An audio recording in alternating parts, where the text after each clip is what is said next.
O podcast Sinto Que Lá Vem História é um projeto do LIVE, Laboratório Inteligência de Vida, programa socioemocional presente em mais de 600 escolas no Brasil. Olá! Bem-vindos a mais um episódio do Sinto Que Lá Vem História, o podcast do LIVE, Laboratório Inteligência de Vida, programa socioemocional presente em mais de 600 escolas pelo Brasil. Eu, Joana London, junto com a minha parceira, amiga, companheira de muitas histórias, Renata Stida, temos um prazer enorme de trazer mais um episódio para essa temporada que a gente está recebendo um retorno tão gostoso e tem sido tão importante. Hoje a gente tem na nossa mesa um parceiro que, além de parceria de conversa, ele também viaja o Brasil, né, assim, para conhecer essas escolas. Estava nos contando aqui que estava em Teresina, junto de uma escola nossa. E hoje a gente veio trazer um tema que é curioso, assim, quando a gente pensa em fazer um pouco esse abre, né, e dar um pouco de contextualização, a gente pensa na história, né, dessa ideia de paternidade, né, a gente já teve em algum momento que reforçar muito a importância da gente tirar esse lugar do pai como esse provedor, como alguém que era mais distante dos cuidados, né, e da relação, e era muito vista como esse apoio, né, ou essa ajuda, e pessoas como ele, né, ajudaram, né, assim, até por conta desse movimento de rede social e do quanto esse conteúdo passa a ser mais democratizado, mais falado, com linguagens muito diversas, a mostrar a importância, né, e a necessidade e a urgência da gente olhar o pai ocupando um outro lugar, que é o lugar que ele realmente deveria ter sempre ocupado, né? Que é um lugar ativo, é um lugar presente, é um lugar constante. Então a gente tem aqui com a gente nosso parceiro Thiago Queiroz, mais conhecido como Obrigado. Paizinho Vírgula.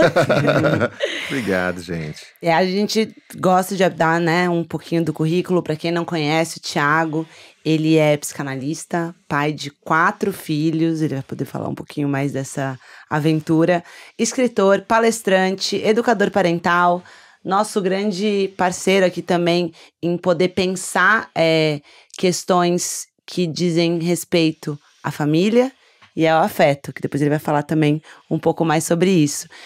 Thiago, bem-vindo. Obrigado, gente.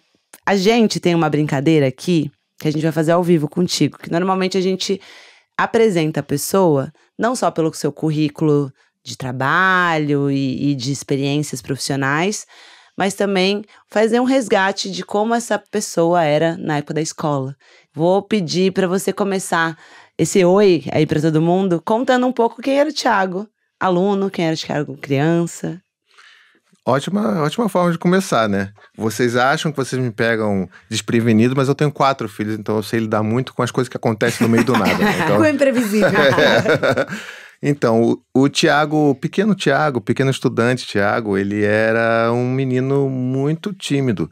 E ainda é muito tímido. As pessoas acham que eu sou bastante extrovertido. Não sou, sou bastante tímido. Isso aqui é a persona paizinho, vírgula, né? Uhum. E eu sempre fui muito tímido, de poucos amigos, usava meus óculos e era aquele nerd clássico da escola, que ficava ali pertinho da professora, levantava a mão toda hora, e falava, para de falar, não sei o quê. Então era esse Thiago que gostava muito de estudar, mas de uma certa forma vinha de uma criação, e a gente pode elaborar um pouco mais sobre isso, né? Vinha daquela criação meio de cobrança de resultados e, né, que é uma coisa que para mim hoje em dia é muito difícil ainda de eu me desconectar dessa ideia de que para você ter valor, para você ser amado, ser digno de ser amado, você precisa de uma nota boa, né? Então é algo que inclusive eu prometi a mim mesmo que eu não faria com os meus filhos, né? Então me sinto num lugar seguro para poder falar sobre isso também, porque ainda hoje tem muita gente que não concorda com esse tipo de pensamento, né?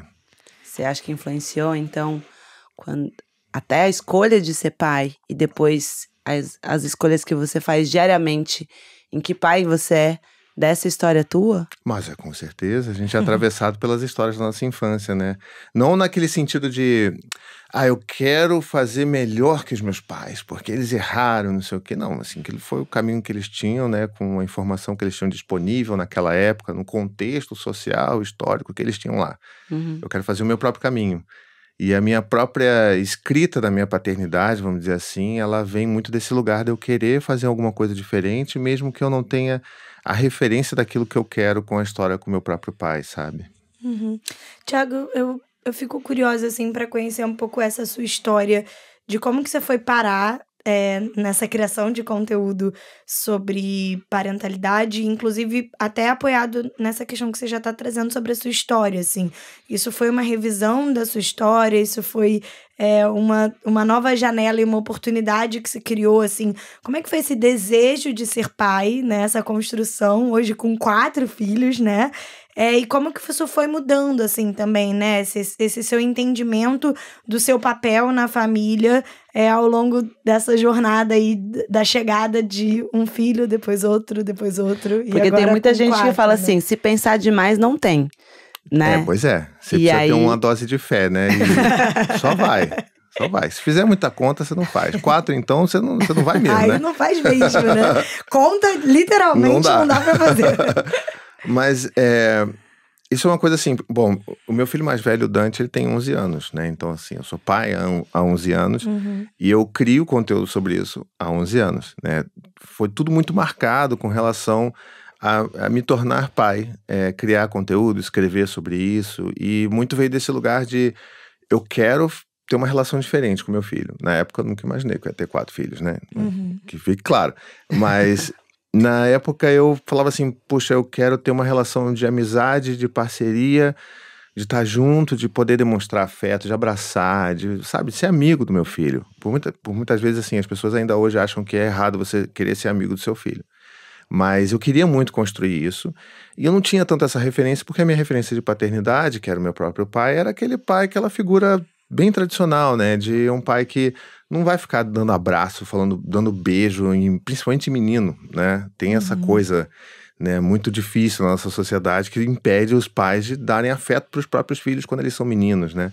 Então teve essa coisa de não ter muito abraço, muito colo, muito beijo, era muita cobrança, era muito o pai que trabalhava e provia, né? O papel do provedor. E eu queria fazer alguma coisa diferente, só não sabia como, só não sabia nem o nome, né? Então, quando meu filho nasceu, e eu acho que a própria preparação para a chegada do Dante foi meio que um início para entender o que eu queria fazer da vida, né? Porque minha esposa, ela quis ter um parto em casa, porque era onde ela se sentia mais segura. Foi um parto planejado, né? Domiciliar, com equipe e tudo mais, né? Hospital de prontidão, todas essas coisas. Não foi coisa de oba-oba, não. As pessoas às vezes também confundem. E eu lembro que eu era completamente contra essa ideia. Eu achava aquilo um absurdo. Eu falava assim, não, pelo amor de Deus, vamos para um hospital, não sei o quê. E demorou um tempo até eu entender que aquilo era a vontade da minha companheira e que eu precisava apoiá-la na vontade que ela tinha e garantir que tudo corresse da melhor forma possível com os respaldos de segurança que a gente podia oferecer.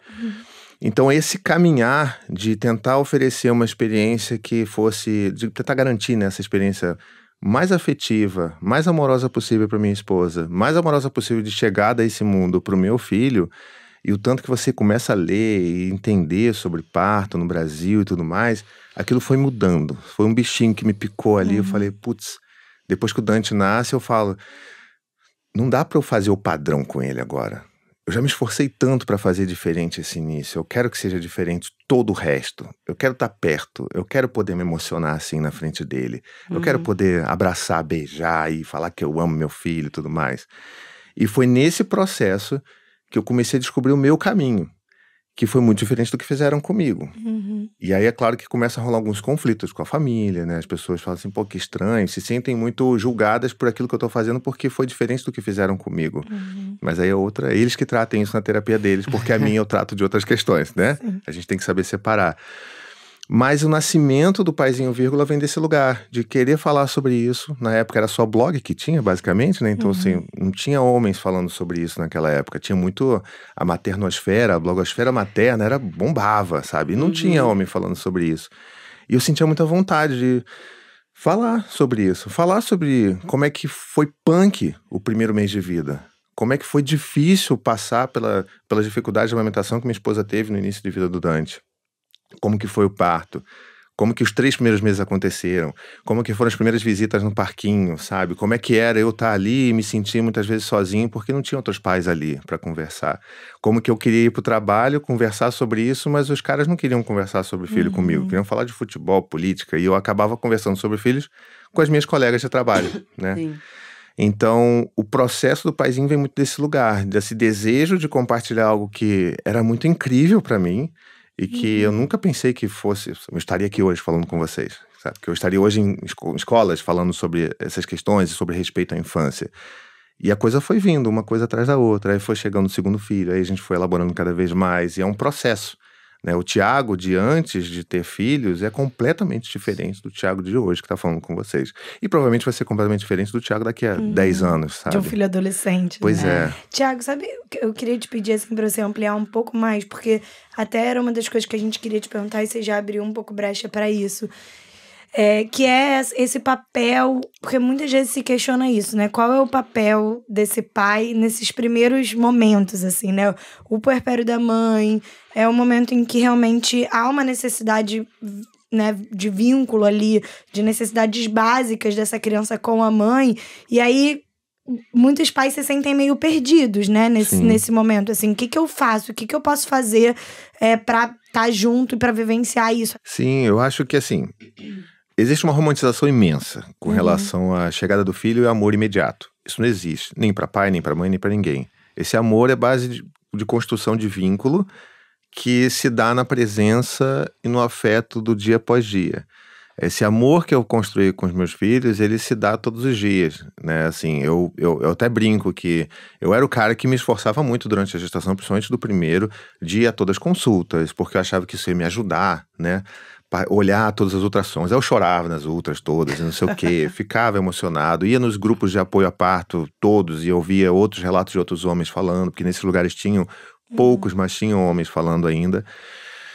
Mas é muito abstrato, sabe? Se pra minha esposa que estava gestando era abstrato e estava nela, imagina pra mim. Então, ainda mais assim, eu achava muito esquisito falar com a barriga. Então, assim, eu não falava. Eu sei que tem muitos pais que falam, que cantam, pegam violão, não sei nem tocar violão. Sem tocar pandeiro, não sei nada, sabe? Então, não tinha essa coisa. E pra mim, então, era extremamente abstrato. Eu me sentia meio desconfortável de conversar com uma barriga. E falei assim, bom, vai ter que ser depois que vier, sabe? E você percebe isso. Você percebe que quando o seu filho nasce, começa a cair uma ficha de que, caramba, é de verdade, sabe, é um serzinho que depende integralmente da gente, sabe? Da gente enquanto cuidador, né? E aí você começa a ver aquele bebezinho e você começa a querer ficar perto dele, você começa a querer sentir o cheiro, sabe, do suorzinho da orelha, da cera de ouvido, do bafinho. Do leite, aquela coisa, aquele bafinho azedo. Você começa a se apaixonar, começa a querer cheirar o chulé do seu filho. É um negócio que toma você, sabe? E eu não posso nem falar muito sobre isso porque eu fico com vontade de ter mais outra. Eu lembro que eu já tenho 4. Mas, sabe, vem um pouquinho, como se fosse Eu tenho um amigo que há muito tempo falava isso pra mim, assim, que é como se fosse um elefante chegando, sabe? Ele vai chegando devagarzinho na sua casa e vai tomando conta dos espaços da sua casa de pouco em pouco. E daqui a pouco, tudo é aquilo. Então hoje, tudo é paternidade pra mim. Mas isso demorou a chegar. Foi um pouquinho a cada dia, sabe? Foi quando eu comecei a ver que o Dante dormia no meu colo, quando ele era recém-nascido. E eu apagava, às vezes, né, cochilava junto com ele, aí vinha minha esposa e tirava foto, ou quando eu tirava foto dela dormindo com ele, e depois a gente dava risada de como que a gente estava completamente desbagaçado, porque a gente não dormia, sabe? Essas coisas constroem o afeto, constroem essa base de amor, não é gratuito. Por isso que eu acho que é muito errado quando as pessoas falam assim, eu vou adotar, eu tenho que construir uma relação. Mas quando nasce, também é assim. Mesmo que seja um filho biológico, você também vai ter que construir essa relação. Não está dado, sabe? Então, pra mim, foi sempre muito isso. É muito bom você falar isso, porque acho que é isso, o papel desse homem nesse puerpério, né? Assim, todo o processo é construído e o papel do homem no puerpério, ele também né? Assim, acho que hoje se diz mais também sobre um pouco desse puerpério que não é hormonal, mas que o homem também vive, né? Assim, dessa chegada, né? Assim, uma fase de adaptação, né? Exatamente, a gente precisa falar sobre isso também. Se reforçou, né? O quanto é difícil, porque historicamente e na sociedade que a gente vive, a gente tem pouco espaço para essa roda acontecer, né? E aí você tem que buscar lugares muito específicos de pessoas que estão ali, tipo, pedindo ajuda. Sim. E quanto a gente precisa naturalizar essa conversa na mesa de bar também, né? Sim, entre amigos, sabe? Eu acho que, assim, muitos pais vêm me perguntar quando estão ali prestes, né, seu filho nascer e tal, eles estão muito preocupados com tudo isso. E eu falo só assim, cara, mergulha de cabeça. É só você precisa querer. Porque pra não querer tá muito fácil pro homem.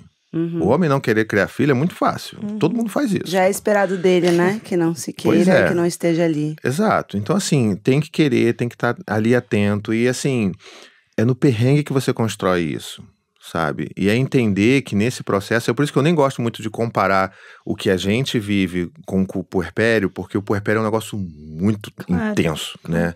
Eu vi o que acontecia com a minha esposa e eu falo assim, cara, não, o que eu tô vivendo aqui é alguma coisa que eu não sei nem nomear direito, mas que não chega nem 10% do que acontece, sabe, assim. E eu acho que nessa hora o homem, ele precisa talvez ter uma carga. É como se fosse um grande portal que convida o homem a participar de um amadurecimento emocional muito grande, porque ele vem de um lugar que tudo é muito de bandeja pro homem, aí tudo assim, não sei o quê, aí o cara tem que começar a perceber que ele não é mais o centro das atenções naquela dinâmica nova, porque, né, a mãe, se ele tá ali com a mãe, né, a mãe que tá ali, tá amamentando, tá fazendo um monte de coisa, ela tá precisando de cuidado. Então, nessa hora que o pai, né, eu tô falando muito dessa dinâmica, né, heteronormativa, vamos dizer assim, o pai, ele precisa entender que ele vai ter que assumir um papel de cuidar de quem cuida, sabe? Então, assim, é um papel de parceria no sentido de eu preciso ver se a minha esposa tá precisando de água, se tem comida, se ela gosta de uma fruta, será que tem fruta em casa? O que eu preciso fazer? Eu não cozinho, ela também não, então vou ter que dar um jeito, sabe? Então, tirar o máximo de outras funções que ela poderia estar fazendo antes para ela se dedicar àquilo dali. Né? Porque é importante para que isso aconteça. E entender que, por mais que, por exemplo, eu não amamento, beleza, mas existem milhões de outras coisas que eu posso fazer, sabe? Tirando, né, eu não consigo nem parir nem amamentar. Agora o resto eu consigo fazer. É trocar fralda, é pegar o bebê para carregar, para dar uma volta de 15 minutos ali na sala enquanto a mãe tá tomando um banho relaxante. Para ela possa fazer cocô, sabe? Porque a mãe não consegue nem fazer isso direito, sabe? Então eu tô falando algumas coisas que talvez estejam te assustando aqui, mas... Não, nem um pouco. Mas acho que já tá ligada. Estamos conversando muito sobre isso. Mas é isso, sabe? A gente precisa entender que o nosso papel é de, sabe, crescer... Assim, tá, não é sobre mim. Talvez durante esses meses todos a minha esposa não vai conseguir dar toda essa atenção que eu estava acostumado a receber da minha esposa quando eu volto do trabalho. Ainda mais num país que você tem uma licença paternidade de 5 dias. Né? Aí eu vou voltar logo pro trabalho. Mas assim, a vida não mudou muito em casa não, sabe? Você vai chegar do trabalho descansado, você vai encontrar alguém que tá exausta ali. E que, como acontecia na primeira vez com o Dante e a minha esposa... Era assim, eu chegava em casa e a Anne, assim, eu era a primeira pessoa, o primeiro adulto que a minha esposa falava no dia. E eu chegava, tipo, 5h da tarde. Então, é entender que esse exercício de empatia, ele precisa vir com muita força dentro desse processo, sabe? É muito louco. É assim, né, cenário perfeito pra briga, mas, assim, é importante que o homem assuma esse lugar de... Não é sobre mim, é sobre o que a gente vai fazer enquanto... parceiros, sabe? É enxergar isso, né? Você tá falando de voltar pra casa e saber que ela tava ali trabalhando, Exato. Né? Cuidando da criança, do espaço da casa. Porque eu tenho uma amiga que tem 2 filhas pequenas e ela fala que sair pra trabalhar é hora de descanso dela. Mas o Thiago falou isso agora, né? que é bem curioso. E é o que você falou disso também. Porque, assim, você vai chegar descansado do trabalho. Exato. Né? Você muda completamente a perspectiva do que é cansaço. E aí, porque muitas vezes o discurso é, bom, eu não tenho nada o que fazer. Não existe licença paternidade de 4 meses. Não existe também porque a gente não pleiteia isso, né, como algo importante. Então, quando a gente reconhece que isso é fundamental para o nosso vínculo familiar... Isso passa a ser uma pauta. Exato. Né? E aí eu acho que... Você acha que isso não é pleiteado tanto porque tá num lugar ainda cômodo pros pais? Também. Eu acho que é uma conversa bem complexa, na verdade, né? Porque tem vários fatores aí que o primeiro é o homem vai se sentir confortável, né? E vai ser fácil para ele ir pro trabalho, ficar trabalhando, depois voltar para casa, ele vai poder tomar café a hora que ele quiser, ir no banheiro a hora que ele quiser. A hora do almoço dele, sagrado, ele vai lá comer o almoço dele. Né? Não houve choro, não tem que trocar fralda explosiva, né? Nada. Mas existe também um lugar em que a gente não mostra, enquanto sociedade, a importância disso. Sabe? Se vocês falaram, não, hoje tem muitos homens falando sobre isso. Tá, tem. Mas ainda é muito pouco. Exato. Se vocês pegarem redes sociais, vocês vão ver que é muito pouco. Vocês vão acabar cruzando com o meu nome mais de meia dúzia de caras, e é isso aí. Nossos ouvintes aqui, a maioria é mulher. Tá vendo? Não as só minhas quem maiores produz, seguidoras. Exato, não só quem produz, mas quem acompanha o conteúdo. Pois é. Né? Quem me segue hoje no Instagram, por exemplo, a maior parte dos seguidores que eu tenho é mulher. Sabe? E eu sou um pai falando sobre... Tudo bem que eu não falo estritamente sobre paternidade, mas assim, é um assunto que cabe a todo mundo. E é isso, é característico da sociedade que a gente vive. Então, quando a gente vê hoje, por exemplo, que existem movimentos estruturados tentando trazer discussões na política sobre aumento de licença paternidade, a gente precisa apoiar esses movimentos. Eu apoio, sabe? Assim, e eu acho que é importante porque é uma sinalização para a sociedade que isso é importante. Que não é um pai tirar uma licença paternidade de 30 dias, que eu ainda acho que é muito pouco, achar que isso é férias. Isso não é férias, sabe? É a gente poder sinalizar isso e falar com as pessoas e entender que, assim, até culturalmente, tem homens que trabalham, por exemplo, em empresas que eu conheço, que oferecem uma licença paternidade estendida, bem boa, e que não tiram tudo. E não tiram tudo não é porque eu não quero ficar em casa. Não, é porque tem medo. Porque pega mal, né? Pega mal, sabe? Não adianta nada a gente falar de licença paternidade estendida se a gente não tá falando com os gestores e fazendo com que eles entendam que aquilo é importante. Exato. Sabe? Então assim, a gente vive meio que é o cachorro correndo atrás do rabo. O que é? É o pai que não quer? Não sei, sabe? É muito difícil, tem muito fator aí. E principalmente uma coisa que a gente tem que entender também é que o homem, ele não... Infelizmente, ele não foi criado para cuidar. E aí as pessoas... Aí vem naquela discussão, né? Mas é porque a mulher tem instinto? Não, assim... Nós, enquanto seres humanos, bichos, né? Mamíferos, a gente tem o instinto do cuidado. Se eu ver um bebê chorando, que é o meu bebê, o meu instinto vai ser ali ver o que está acontecendo. Seja eu o pai ou a mãe. Mas acontece que a gente, quando é criança, a gente é ensinado a não brincar disso, né? O menino não brinca de boneca, não faz nada disso. Ainda hoje, meninos não são incentivados a fazer isso. E aí você fica com esse menino que ele cresce e ele nunca brincou daquilo, não sabe sobre o que é aquilo, não vai ter desenvolvido muitas habilidades, nem facilidades. A mulher também não, mas ela vai aprender porque ela sabe que a obrigação dela é aquela. As pessoas vão cobrar que ela aprenda a trocar a fralda, então ela pode nunca ter trocado a fralda na vida. Vai trocar uma ou duas erradas e vai aprender. Mas o homem não. O homem, poxa vida, ele não sabe. Tadinho, não consegue. E aí existe um grande espaço que a gente precisa conversar com os homens, que é esse espaço, quando eu falei aqui, de que o homem ele precisa querer fazer, ele precisa querer se fazer presente, ele precisa bater o pé para fazer a função dele de cuidado, porque assim, sobretudo, paternidade é sobre exercer uma função de cuidador. Para mim, o resumo é esse. Paternidade ativa, paternidade consciente, você pode botar o nome que você quiser, para mim é função de cuidado. Para o cara exercer essa função de cuidado, ele precisa querer também. Porque existem muitas dinâmicas familiares que já chegaram a mim, de pais que falam assim, poxa, mas eu tento fazer e minha esposa não me deixa fazer. Eu falo assim, como assim não deixa? Não, ela fala que eu faço tudo errado e briga comigo e fala que eu tô fazendo tudo errado, não sei o quê. E aí você tem que entender que, bom, é isso, você tá nessa dinâmica, lamento, mas você tem que bater o pé, sabe? Você tem que chegar lá e falar assim, olha, eu sei que eu posso não fazer igual a você, mas eu preciso tentar, eu preciso descobrir a forma que eu vou fazer para colocar meus filhos para dormir, para trocar a fralda, que vai ser diferente do jeito da mãe, mas que não tá errado também. Então, tá vendo quanta coisa tem? Você tá falando, né, Thiago, um pouco de uma ordem mais pragmática, né, dessa coisa do botar para dormir, do trocar fralda e tudo mais.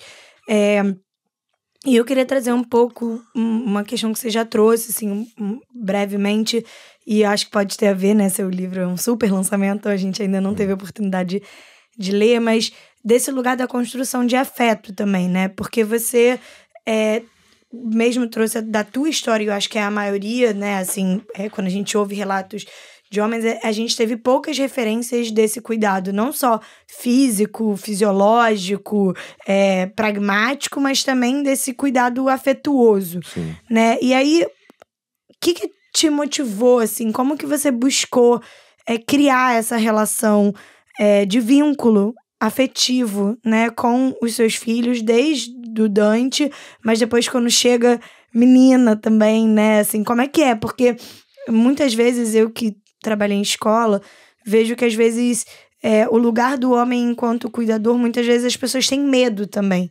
né? Assim, então, será que o homem tem condição de trocar fralda? Porque aí já coloca um monte de suposição ali naquela relação, né? Porque a gente tem histórias muito duras nesse sentido. Sim. Então, como que é criar esse vínculo afetuoso com os seus filhos, mas que isso também sirva de inspiração para outros pais, né? Que venham a fazer essa construção. E qual é a importância que você vê nisso também?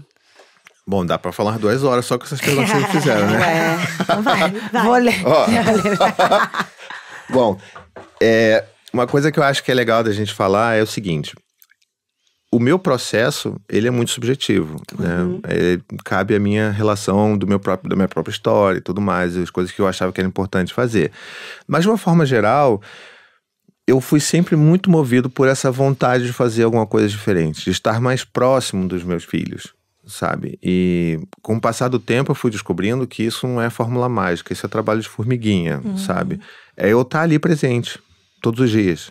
É eu estar ali presente, não só para brincar como é o que esperam que o pai faça. Não tem essa coisa de o pai é bom para brincar, a mãe é boa para acolher o choro. Eu não queria isso. Eu queria também ser o colo para acolher o choro.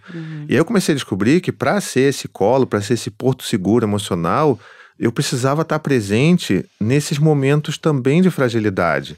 E para estar presente nesse momento de fragilidade, tem que estar presente basicamente o tempo todo, né?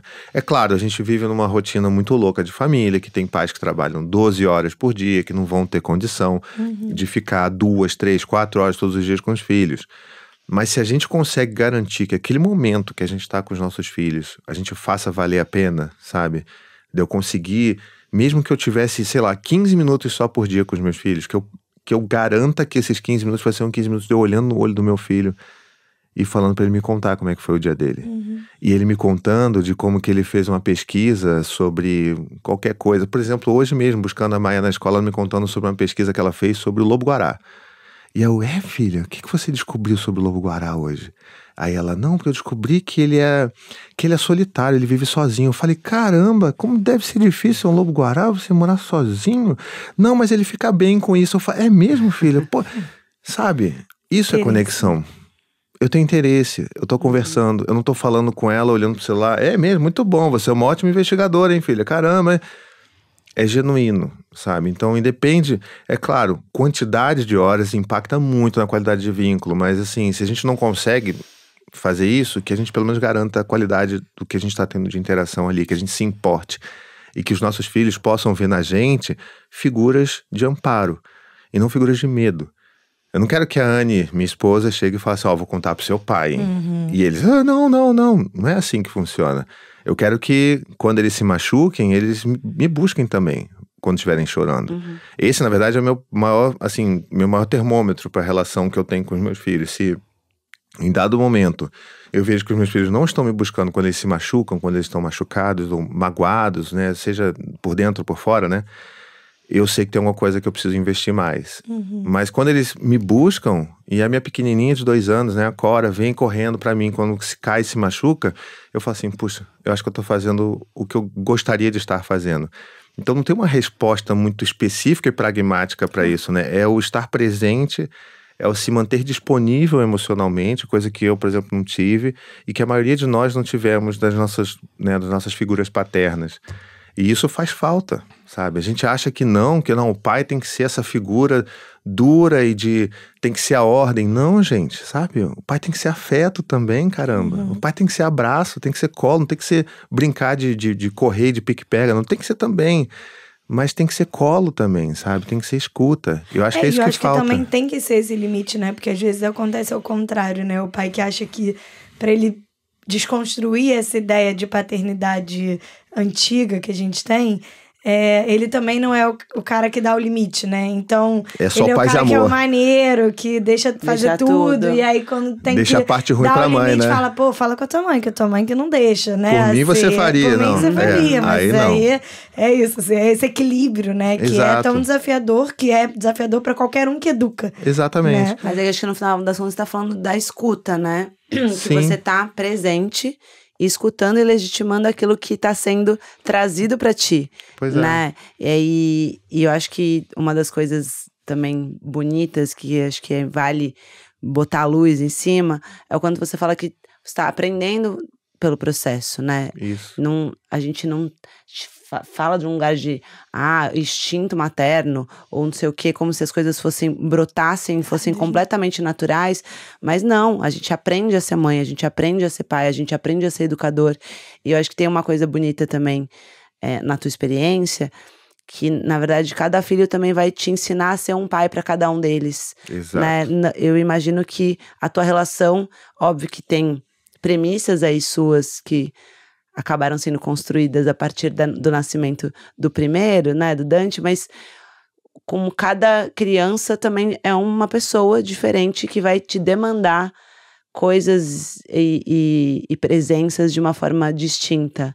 Pois é, essa pra mim acho que foi um dos aprendizados mais fantásticos que eu tive tendo 4 filhos, sabe? De como que foi aprender na prática que eles são pessoinhas completamente diferentes. E como isso é maravilhoso.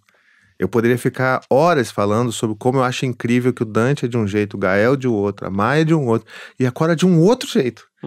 E às vezes você acha assim, não, talvez seja mais parecido com o outro. Não, os 4 são diferentes, cara. E é muito incrível isso. É claro que é cansativo, né? Eu não quero também ficar dando a de poliana aqui, nossa, maravilha. É cansativo, porque são 4 demandas diferentes pra gente gerenciar em todos os dias. Então, quando a gente tem amigo que vai visitar a gente, que não está muito acostumado com criança, e normalmente eles ficam chocados, porque assim, a capacidade de multiprocessamento meu e da Anne é absurdo, sabe? Assim, eu tô conversando com o meu amigo, e de repente vem uma pedindo água, a outra vem pedindo iogurte de morango, eu falo assim, não, tá bom, não sei o que, eu tô ali só gerenciando, não, peraí, você que pede pro Dante te ajudar com a água, não sei o que, não, peraí, o Gael vai te ajudar, e aí você fica só assim, tentando, e eu penso, peraí, eu esqueci o que eu tava falando, sabe? Mas eu acho que é bonito isso, porque você falou perfeitamente. Eu sou um pai completamente diferente para cada um dos meus filhos, porque eles são diferentes. E mais ainda, partindo da percepção deles, eu sou um pai diferente. Se você perguntar pro Gael que tipo de pai eu sou, ele vai falar uma coisa. Perguntar pro Dante, eu sou outra coisa. E não porque eu aja de forma diferente, porque eu tenho um preferido. Não, é porque, de fato, a percepção deles é diferente sobre mim. E como eu tendo a tentar atender eles por quem eles são, né? Não vai ser essa coisa de cada um vai ganhar a mesma coisa. Não, sabe assim, e já deu briga entre eles, né? Tipo, o Dante, principalmente o Dante e o Gael, que são os mais velhos, eles estão sempre tretando. As pessoas acham que não, mas treta sempre tem lá em casa. Então eles estão sempre disputando também, porque os filhos fazem isso, né? Eles vão disputar afeto, vão disputar atenção. E se a gente cai nesse lugar de, não, eu vou dar a mesma coisa para cada um de vocês, você compra uma luta eterna, que um sempre vai achar que o outro tem mais. E quando você derruba isso tudo e fala, o que você está precisando, Dante? Você está precisando disso aqui? Gael, se você quer mais suco, eu vou te dar, tá tudo bem. Eu não preciso dar a mesma quantidade no copo, eu vou botar aqui. Se você tiver mais sede, eu vou ficar muito feliz de dar mais para você. Vamos atender a sua sede. E aí a gente começa a trabalhar isso tudo e é um outro aprendizado, porque eu, como irmão mais velho, também não tive essa referência. Então, quando você falou, né, dos aprendizados, o meu grande aprendizado que aconteceu também foi quando a minha esposa engravidou do meu segundo filho, que é o Gael.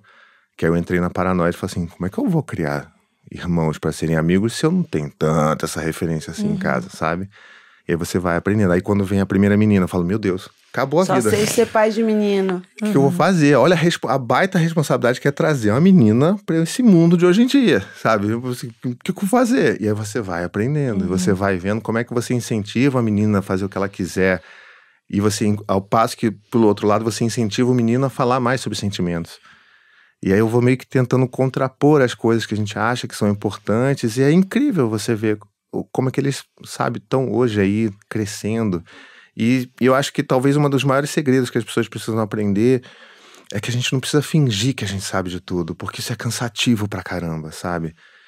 A partir do momento que eu decidi, falar assim, eu vou jogar limpo com os meus filhos, ficou tudo muito mais leve, sabe? Então, muito recentemente eu tive conversa com o Dante, ele tem 11 anos, né? Tá ali na pré-adolescência já.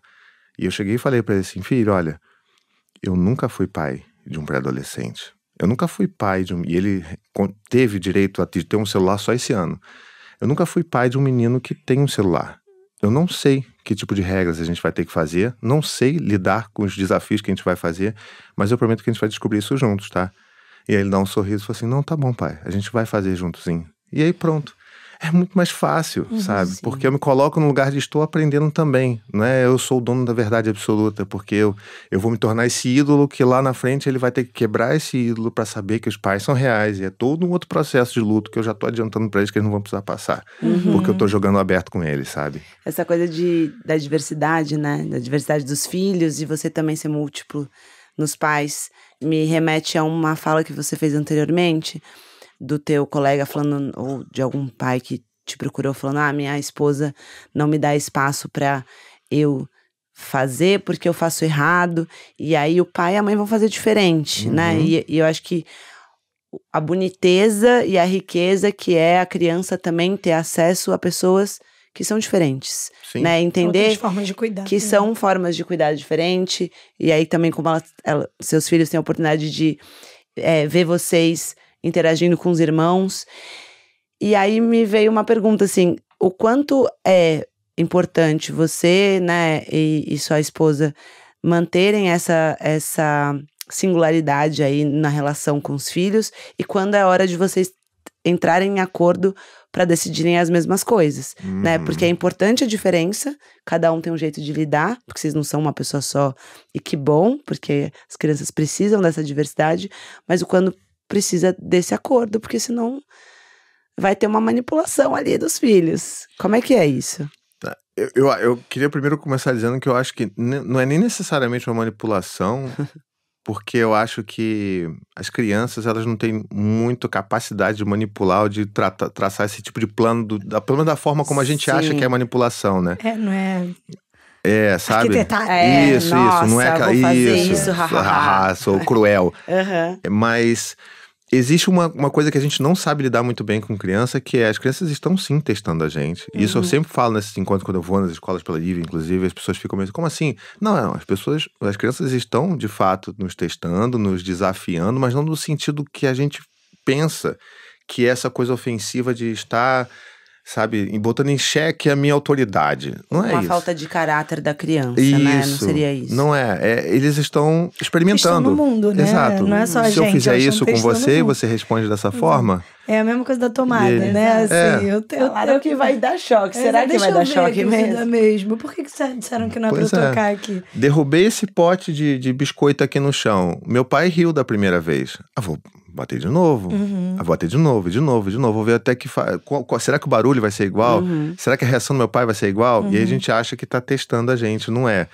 Da mesma forma, quando eles começam a perceber que os pais têm diferenças de pensamento. Eles, assim, e as crianças são muito sagazes. Elas percebem uma sutileza, assim, uma alteração da pressão no ar, de humor dos pais, eles conseguem perceber. Então eles sabem que talvez determinadas coisas vão ser mais fáceis para eles conseguir com o pai e outras com a mãe.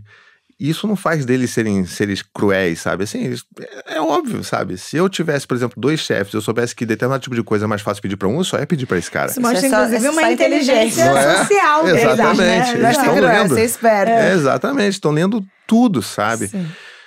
Mas, ao mesmo tempo, eu também acho que é uma prisão a gente cair nesse lugar de que o pai e a mãe, ou os cuidadores principais, né? Quando você tem 2 ali cuidando, que eles precisam concordar em tudo. Não é porque são pessoas diferentes. Eu tenho algumas discordâncias da Anne, e a gente vai sempre tentar dialogar de uma forma respeitosa, porque faz parte da minha relação com ela, de não querer desrespeitar ela, não querer ser grosseiro com ela, a gente chegar em acordos, porque isso é bom para nossa relação.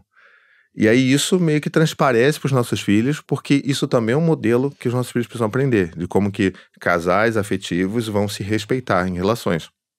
Então é péssimo quando a gente chega num ponto em que os pais estão gritando, estão brigando, estão se violentando verbalmente de alguma forma por conta de alguma discordância. Então tem muito... Isso é um tipo de pergunta que eu recebo, cara, toda semana, de mãe falando, poxa, meu marido discorda de mim.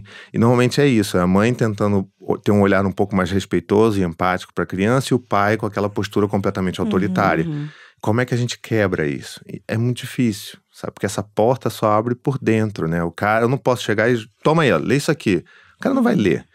Muitas mães já tentaram fazer isso. Vai ficar lá na beira da cama, assim, o cara nunca vai ler. A não ser quando talvez o casamento esteja em xeque. Isso já aconteceu também. Quando a mulher fala assim, não, ó, isso aqui é ultimato, você tem que mudar. E aí o cara começa a correr atrás. Mas que pena que teve que demorar, chegar nesse ponto para que isso acontecesse. Mas lá em casa, a gente tem muito essas conversas que a gente chama de conversas de sofá, quando a gente tá preocupado com alguma coisa. Poxa, acho que o Dante... Acho que o Gael, principalmente, o Gael tá enrolando muita gente com relação a estudo. Vamos tentar ajudar ele a se organizar melhor. Às vezes a gente vai ter que cobrar de uma forma mais dura, porque senão ele deixa tudo pra última hora. Então como é que a gente vai fazer isso? Então a gente vai conversando. Ela tem uma tendência de pegar um pouco mais leve, no sentido de, não, deixa, ele estuda amanhã. E eu falo assim, não, se veio hoje, tem que estudar hoje. Então a gente vai, chegando no meio termo, para tentar trazer isso para os nossos filhos de uma forma mais equilibrada, vamos dizer assim. Mas acontece direto, né? Eu acho que é saudável a gente discordar. Só que eu acho que tem que discordar com respeito. Porque senão é o modelo que a gente está dando para os nossos filhos. Principalmente do pai que desrespeita a mãe, que é extremamente problemático, né? Você tá falando, Thiago, me faz refletir sobre uma questão que é... A gente, muitas vezes, quando vai falar de parentalidade, a gente fala, né, desses responsáveis para com os seus filhos, né? E eu acho que parte fundamental da nossa conversa sobre parentalidade é sobre essa relação dos responsáveis, né? Assim, então, mais do que propriamente como a gente, né, assim, depois reverbera isso nos nossos filhos, é o quanto a gente tem a possibilidade, cria uma rotina, né, que não significa que é toda segunda, mas uma rotina no sentido disso ser um processo contínuo de diálogo entre as pessoas que estão cuidando, né, assim. E aqui a gente está falando de uma forma de casal, tem outras, e também tem essa família que é expandida, né? Sim. Eu queria te ouvir nesse sentido também, né, assim, porque a gente está falando muito desse núcleo familiar mais...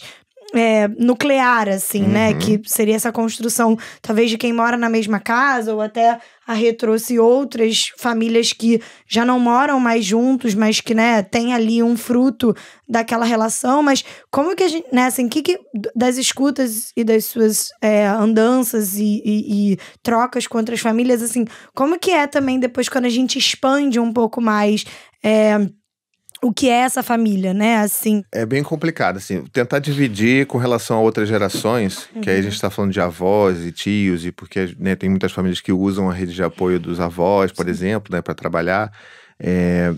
Eu acho que nesse tipo de contexto, o ideal é a gente fazer conversas que sejam honestas, sabe? Assim, de falar, olha, eu sei que você tem uma forma diferente, talvez você tenha me criado de forma diferente, e que tá tudo bem também.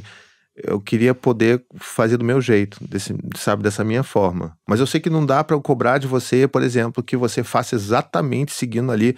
Porque, às vezes, quando a gente tem um filho, normalmente quando é o primeiro filho também, a gente cai numa cilada de achar que tem que ser exatamente o meu script. Livro, né? É o meu script. Ainda mais quando tem essas teorias, né? Exato. Eu vejo muito a coisa da alimentação, né? Do novo... Nossa, tem que ser a BLW de início ao fim e tal. E aí tem que ser em todas as refeições, em todos os lugares. Não tô falando que não deva, não. O pessoal não brigar comigo, não. O Dante foi BLW completo, do início ao fim. Não, mas isso gera tensionamentos, principalmente geracionais, exato, né? Eu vou cobrar a minha mãe que vai ficar em pânico toda vez que o meu filho engasgar com um pedaço de fruta, sabe? Então, assim, eu acho que precisa ter esse meio termo, essa negociação de falar, olha, o que dá pra eu abrir mão é isso aqui.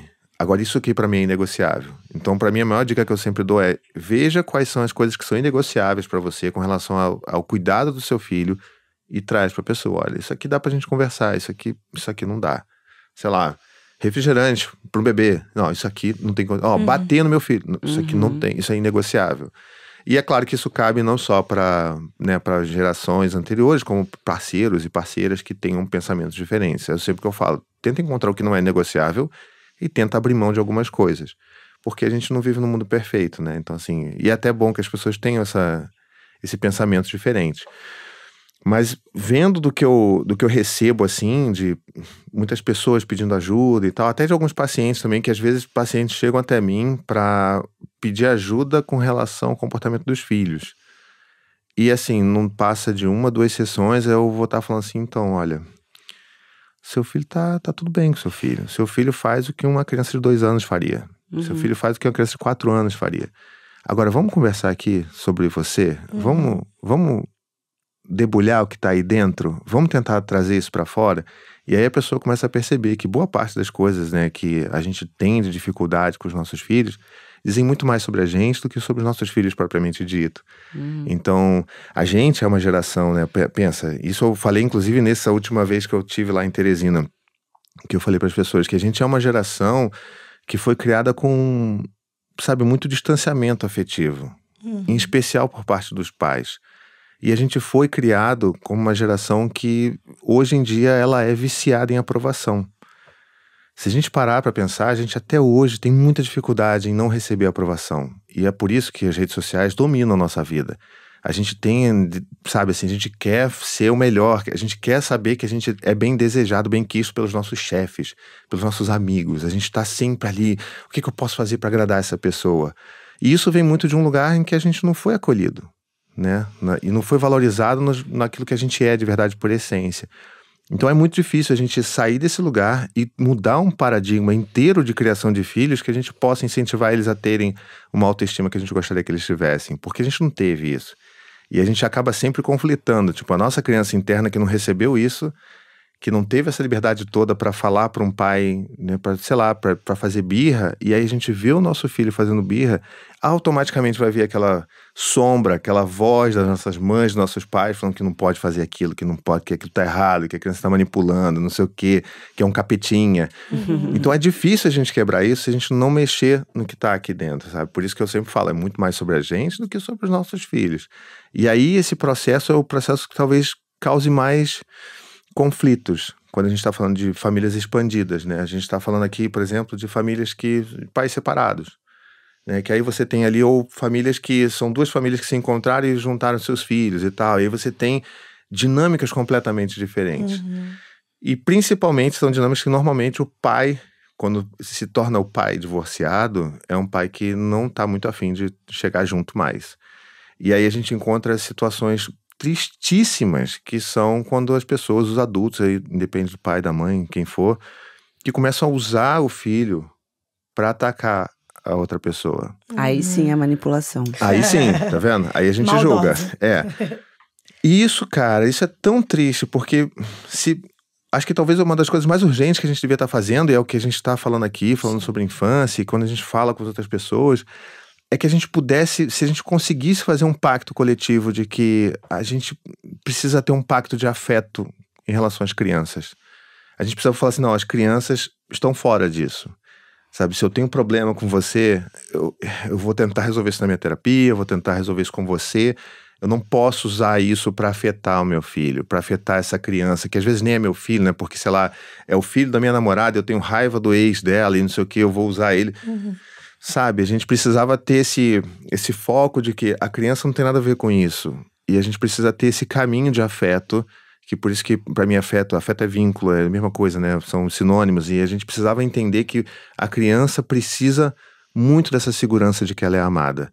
A gente só consegue fazer uma geração nova, que todo mundo adora falar que tá perdida, se a gente consegue garantir que essa geração ela tenha certeza da segurança de que ela é amada.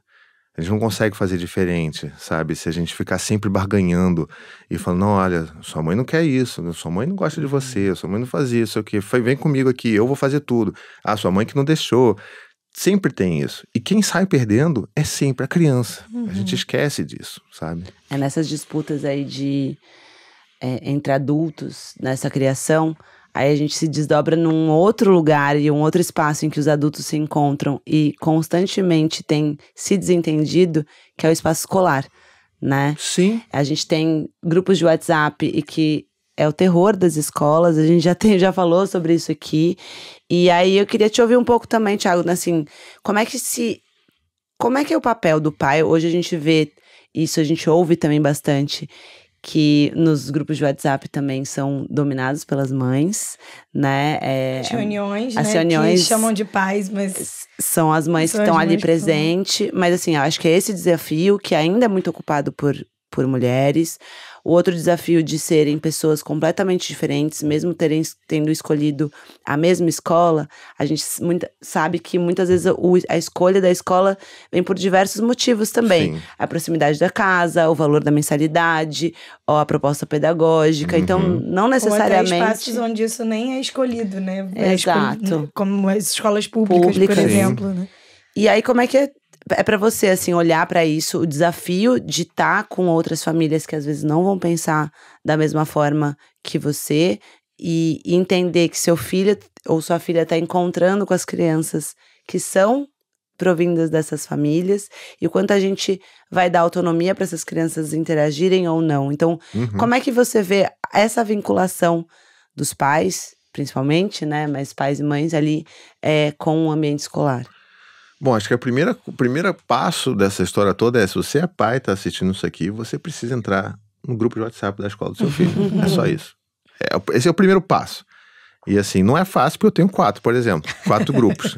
É insano. Tá? É insano. Quando não surgem os subgrupos do grupo, exato, né? Que rola às de vezes organizar também. talvez as Olimpíadas da festa escola, uma junina, festa. Um negócio aqui. Tem gente que faz isso, convida festa de aniversário e abre um grupo para convidar as pessoas, né? Então, assim, são muitos subgrupos.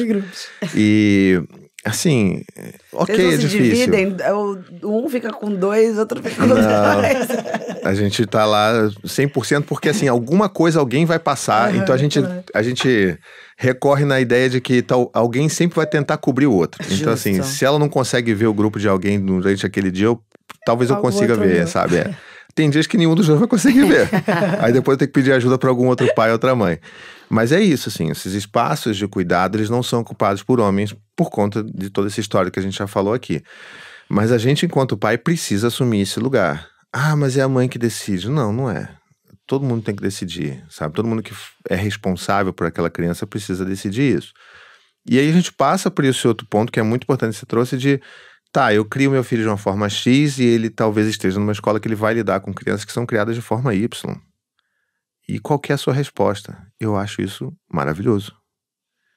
Como é que eu vou criar o meu filho para um mundo, que ele esteja pronto para o mundo, se ele não entra em contato com a diferença? Eu não estou nem falando de diversidades muito complexas, eu estou falando de diversidade de pensamento, de criação, de ideologias, inclusive. O meu filho precisa entender que o mundo não é feito de pessoas que são iguais a ele e a família dele. Então essa é uma forma muito importante para eles entenderem isso. É cansativo? É, porque vai voltar com conteúdos da escola que às vezes a gente vai falar assim, pô, isso não é legal, sabe? E às vezes isso pode gerar algum tipo de conflito no sentido do... A gente mudou de escola recentemente, então o Dante já é mais velho. Então já existe uma dificuldade maior de fazer novos amigos num novo ambiente, com meninos que pensam de uma forma talvez bastante diferente do que ele pensa, com criações diferentes dele, e isso começa a ficar muito evidente, né? A forma como ele se comunica é uma forma diferente, e aí ele começa a ter muito essa dificuldade, ele começa a trazer isso para casa. E aí como é que eu vou lidar? Né? Eu vou ficar eu contra a escola? Não dá pra gente também, isso é um outro problema das comunidades escolares, né? Quando a gente assume essa postura muito narcisista de que os nossos filhos são os alecrins dourados e que eles são sempre as vítimas e que as outras crianças são sempre, né, as piores crianças de piores caráteres possíveis. E não, continuam sendo crianças.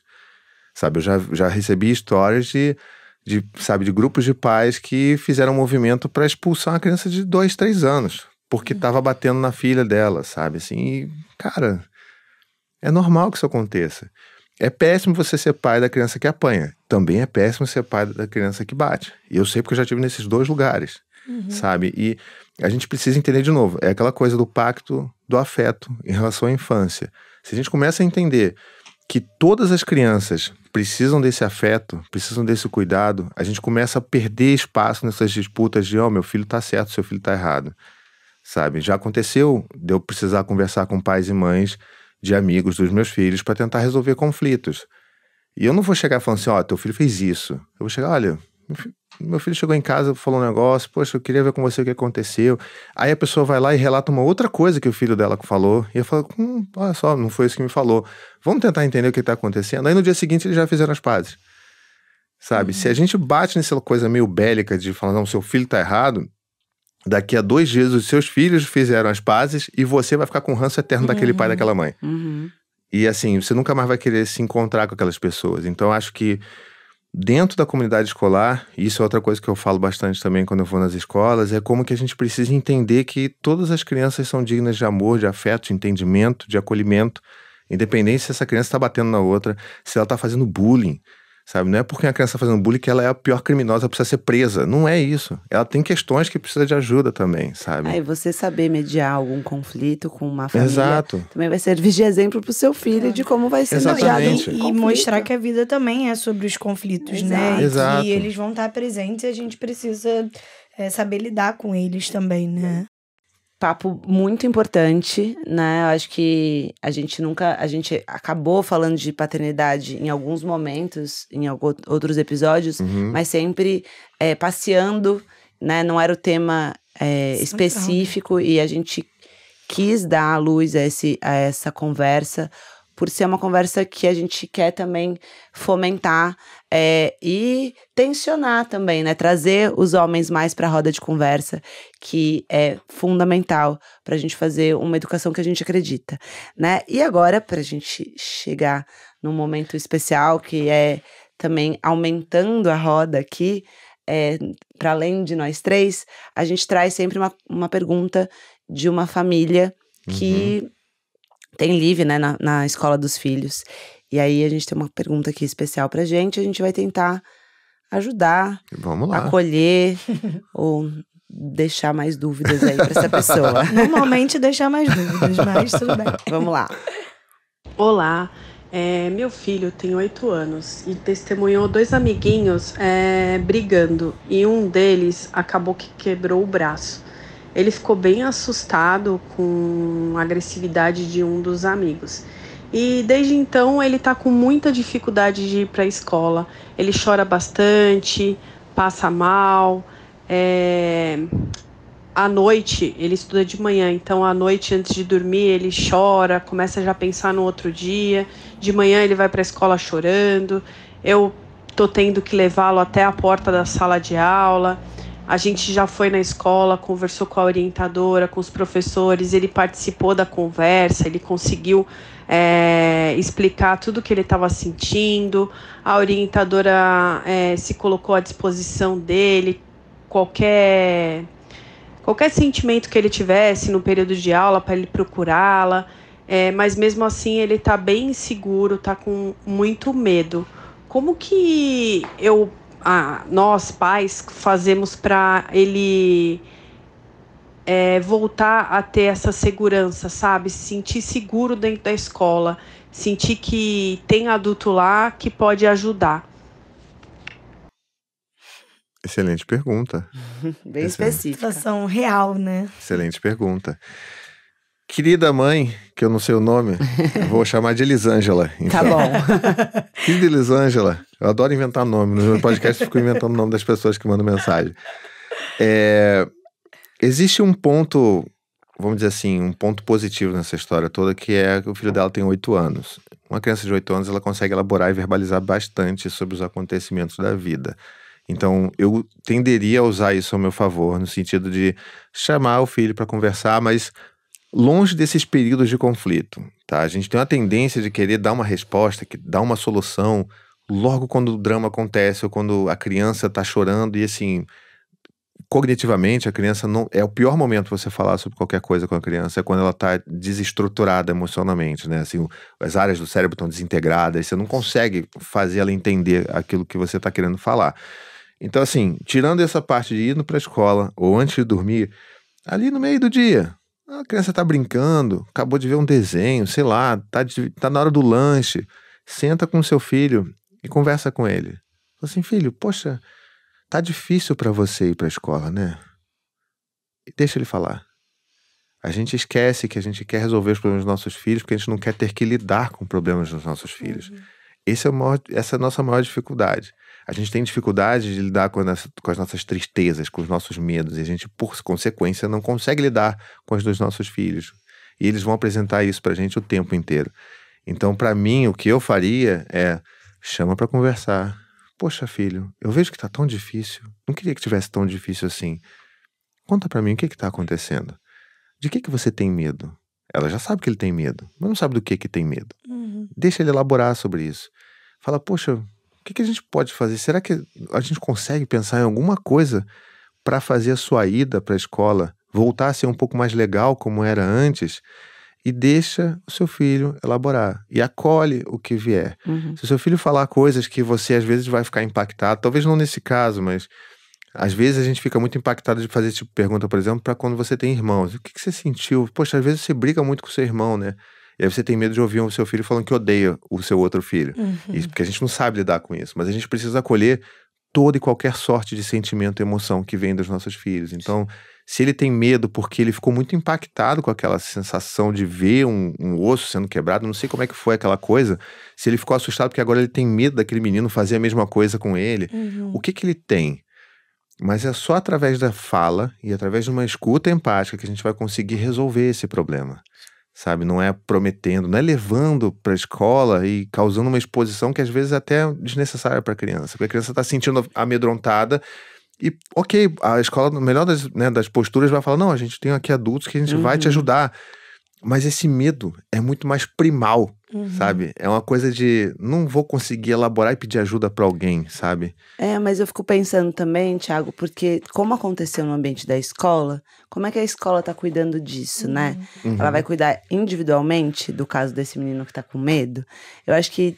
Eu acho muito importante isso que você trouxe, né? De abrir o espaço de escuta pra ele, né? Porque será que ele tá com medo de quê, especificamente, que aconteça com ele? Mas a questão é que já aconteceu isso na escola. Então, para além das questões individuais, a escola precisa cuidar das coisas de uma forma coletiva também. Sim. Né? E não é expondo quem agrediu e quem foi agredido, mas é falar, por exemplo, sobre como a gente se relaciona, né? Como a gente convive, como a gente lida com os nossos conflitos de uma forma coletiva. A gente não volta a confiar nos espaços só porque cuidando de si mesmo, a gente tem que cuidar da relação. Com certeza. Né? Então, só ouvir o menino talvez não seja o suficiente, porque a escola precisa se vincular de uma forma diferente. A escola está dando espaço para que esse acontecimento seja elaborado também coletivamente. O que tem sido reverberado? Porque parece que as pessoas precisam falar no miudinho, no escondido com a coordenadora. Então, não precisamos, né, colocar as crianças no tribunal, que não é sobre isso. Mas é colocar numa roda de conversa ali. E aí, quando a gente se desentende, o que a gente faz? Qual que é a consequência se a gente não lida com as nossas emoções e a gente parte pra porrada, né? E as crianças poderem falar disso de uma forma mais circular, talvez também baixe a ansiedade e ele entenda o que os outros colegas estão sentindo. Até porque o medo pode não ser só ele que tá sentindo, Exato. Né? Eu acho que essa que é a grande questão. E até esse processo de se reconhecer no coletivo com outras pessoas que podem estar sentindo esse medo, ajudem ele a, né, assim, ele não se sentir tão estranho, né? Não sou só eu que senti. E eu acho que tem uma outra coisa que eu queria falar, assim, eu ia muito para essa via que você trouxe, Rê. Eu acho que esse exercício que a gente faz do livro de trazer as coisas para o coletivo, principalmente quando a gente está falando de escola, mas é também acreditar um pouco no tempo, né? Eu acho que a gente tem uma coisa de querer todas as nossas emoções serem resolvidas muito rápido. Então, tipo, se ele tem medo amanhã, ele não pode mais ter. Porque eu falei um monte de coisa pra ele que garante a ele uma segurança. Mas essa segurança, ela demora pra ser construída, né? Quanto tempo uma criança fica em adaptação, por exemplo, numa escola até se sentir segura. Mas ela pode ser muito rapidamente destruída. Então, pra ela ser reconstruída, ela também precisa ganhar tempo, né? Então dá lugar esse medo um pouco, totalmente legítimo, exato, né? Dá lugar um pouco para que esse medo exista, né?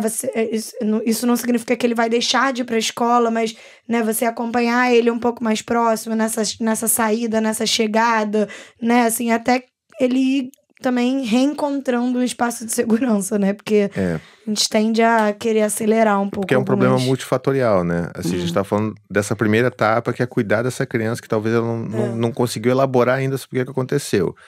E assim, quando ela fala, olha, ele tá querendo que eu leve ele na porta da escola, da porta da sala todo dia. Tá tudo bem você fazer isso por um tempo. É uma readaptação para ele se sentir seguro. Tá tudo bem fazer isso por algum tempo. E como é que a gente vai fazer esse desmame dessa chegada lá? Beleza, a gente vai fazer, mas a gente vai, Hoje, essa semana eu vou, semana que vem eu vou só até o portão e a gente vai fazendo isso. Mas essa é uma parte só. A outra parte é justamente essa, porque você não resolve problemas de escola só dentro da sua casa. Tem que envolver a comunidade. Então, normalmente, quando esse tipo de coisa acontece, e já aconteceu comigo situações até de exclusão, assim, bem graves com os meus filhos, eu normalmente vou primeiro conversar com meu filho, vou tentar entender. Né, fazer esse trabalho de CSI, sabe? De detetive. Tentar entender o que está acontecendo, de tentar trazer algum tipo de conforto para ele, porque imediatamente ele precisa de conforto, precisa desse acolhimento, saber que aquilo que ele está sentindo é legítimo, né? Porque o mundo todo vai falar, você não tem razão para sentir esse medo, ainda mais você sendo menino, pô, para com isso. Vai lá, bate nele também, né? A gente reforça isso. Mas na sequência a gente precisa ter um trabalho com a escola, de tentar entender que tipo de ações a escola pode fazer, assim, a gente do ponto de vista do pai e da mãe, né? E a escola precisa se estruturar para isso. Normalmente as melhores saídas são essas, é quando a escola promove algum tipo de dinâmica com um grupo como um todo, para falar sobre situações que atravessam aquilo dali, não diretamente, porque senão você acaba expondo e vitimizando ou colocando pessoas como vilãs, e como que não é isso, não é sobre isso. Mas existe um outro trabalho também que é muito importante, da comunidade mais ampla, vamos dizer assim, que envolve todas as famílias, sabe? Porque quando esse tipo de coisa acontece, talvez naquele grupo de mães, né? Não vou nem falar grupo de pais, é grupo de mães, que você deve ter mãe ali. Aquele grupo de mães deve ter ficado bem quente quando isso aconteceu. Que uma criança quebrou um braço. É grave isso. Não é qualquer coisa. Não é um arranhado, não é um puxão de cabelo. Não é uma marca de dente. É um braço quebrado. E como é que essa comunidade lidou? Será que, né, o grupo, como é que ele lidou com isso? Como é que os pais estão falando com seus filhos sobre esse acontecimento? Isso também é importante. Então não dá para você falar só em casa com seu filho, nem só a escola falar na escola com as crianças, mas também esses pais precisam conversar com seus filhos. A melhor solução tem que sempre passar por esses 3 lugares. São muitos coletivos. Tiago, muito, muito, muito obrigada. Foi maravilhoso ter você aqui com a gente. Acho que mais uma oportunidade de troca, que seja, né, assim, a primeira de muitas nesse ambiente, porque você é uma voz muito importante. Acho que fica um recado, né, e essa convocação para que os homens se mobilizem nesse sentido e possam falar mais de si, né, das suas emoções. Acho que a gente vem tentando trabalhar isso com os, né, assim, nesse recorte de gênero, com os meninos desde pequenininho, para que isso não seja também só um trabalho de casa, né, que a escola também valide essas emoções múltiplas de todas as crianças, mas especialmente quando a gente tem esse recorte de um gênero que muitas vezes é silenciado. Então a gente incentiva muito, e que bom que você, né, faz essa provocação da porta da escola para fora, porque a gente faz muito essa provocação da porta da escola para dentro. Então acho que soma, né, o nosso trabalho. Obrigada mesmo por estar aqui.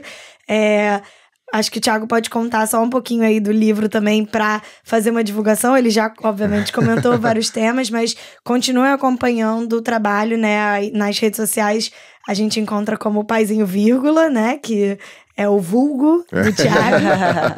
E o nosso é @inteligência de vida, que vocês podem seguir acompanhando, mas fecha aí contando um pouco do livro. Tá bom, porque eu queria agradecer, tô muito feliz de estar aqui. Podem chamar, eu moro perto daqui, é fácil vir, tá? Tranquilo.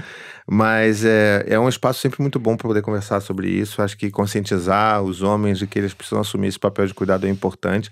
É uma quebra de papel de gênero muito importante, que a nossa sociedade precisa cada vez mais ampliar isso daí. E falando do meu livro, bom, esse aqui é o meu último livro, O Poder do Afeto. Vou mostrar aqui, ó. Ele é o meu livro que ele tá agora, sendo no lançamento agora mesmo, assim, nesse momento. Tá em pré-venda no momento da gravação desse episódio, mas até sair já tá à venda. E é o resultado de anos de trabalho meu, de escrita. Eu queria oferecer uma coisa que as pessoas sempre reclamavam muito pra mim, de tipo, olha, eu leio algum livro, eu saio muito emocionado, muito tocado, cheio de ideias, mas eu não sei o que fazer depois. Prática. E aí eu fiz isso aqui com uma ideia de tentar, como se eu estivesse ali junto com a pessoa que estivesse lendo, dando a mão e falando assim, ó, vem cá, no dia 1 você vai fazer isso aqui, no dia 2, então é uma jornada de 21 dias em que eu proponho exercícios com os filhos, exercícios de autoconhecimento, e aí eu misturo tudo que eu aprendi ao longo desses anos, seja de comunicação não violenta, mindfulness, disciplina positiva, criação com apego. e tento trazer de uma forma que faça sentido ao longo dessas 3 semanas para esse pai, para essa mãe, para esse cuidador. E tá muito bonito, porque assim, ao longo desses anos eu pude testar isso com grupos de pais. Então eu fiz esse programa, testei com eles, ajustei e voltava, pegava feedback desses pais e tá tudo aqui agora, prontinho para as pessoas lerem. Ai, que bacana! Então, gente, quem ouvir esse episódio, tragam mais homens para escutar, Sim. assistir, refletir. Então, esse recado, especialmente nesse episódio, passe a palavra do Sinto Que Lá Vem História e do Thiago Queiroz para mais pais e familiares homens, para a gente poder aumentar essa roda e fazer a educação potente como a gente acredita.